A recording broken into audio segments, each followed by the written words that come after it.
Kalau saya mendengar penjelasan dari KNKT, hampir tidak ada alasan kapal ini bisa tenggelam, Pak.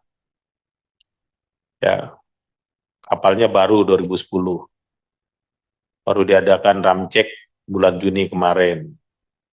Ya kan, ini kan baru Juli, Pak. Naik dok bulan Oktober tahun lalu. Ya, kemudian eh, cuma hanya memang saya melihat di kronologi ini, di jurumudi jaga dan kelasi jaga melihat air laut masuk ke kamar mesin melalui pintu kamar mesin.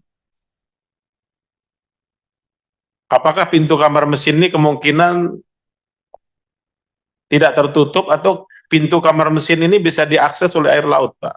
Pak KNKT. Ini kan kapal pasti ada fotonya, ada apa namanya, ada gambarnya, ada apa namanya, ada marketnya kapal ini, ya. Bentuk bodinya tinggi, tinggi apa namanya, clearance kapalnya. Ini kan masuknya air melalui kamar mesin ini, tadi Bapak tidak menjelaskan lebih lanjut. Kenapa air bisa masuk dari pintu kamar mesin, Pak? Apakah pintu kamar mesin ini diakses oleh permukaan air laut? Atau setelah miring, mungkin berdasarkan tipikal body ini, lalu air laut bisa masuk?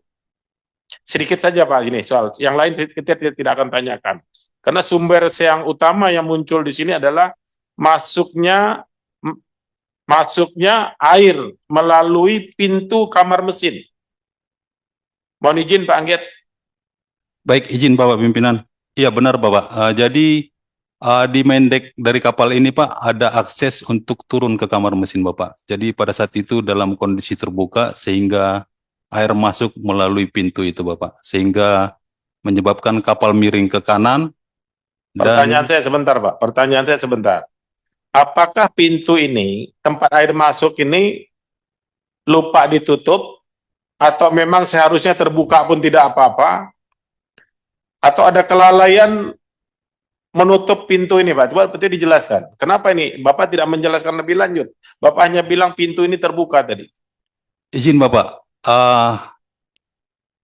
Pintu ini berada di main deck Bapak. Cuman kondisi saat itu keadaan dengan ketinggian air laut 2 sampai 3 meter dan kapal jenis ini untuk freebootnya Bapak, freeboot itu jarak dari air laut ke main deck itu cukup rendah dan kondisi muatan juga yang ada di atas kapal akan menambah benaman kapal sehingga akan mengurangi freebootnya juga dan seharusnya memang pintu ini harus selalu dalam keadaan tertutup Bapak ketika berlayar. Baik, baik, Ketika berlayar. baik, jelas Pak. Berarti persoalan utamanya berada pada pintu ini. Andaikan pintu ini ditutup, ini tidak terjadi. Karena air masuk pertama dari situ. Iya Pak, tambahan Bisa Bapak. bisa jadi begitu, atau ada kemungkinan enggak Pak ini over capacity? Itu masih akan kita Dalami. teliti Pak, Baik, dalami baik. Bapak. Tentu kita tidak bisa memaksa Bapak untuk Ya, mengungkap itu sekarang karena ini proses sedang berjalan. berjalan. Berarti informasi sementara ini adalah pintu kamar mesin itu terbuka dan pintu ini bisa diakses oleh air laut dan air laut masuk dari situ sehingga mulai terjadi kemiringan. Kan itu penjelasannya tadi.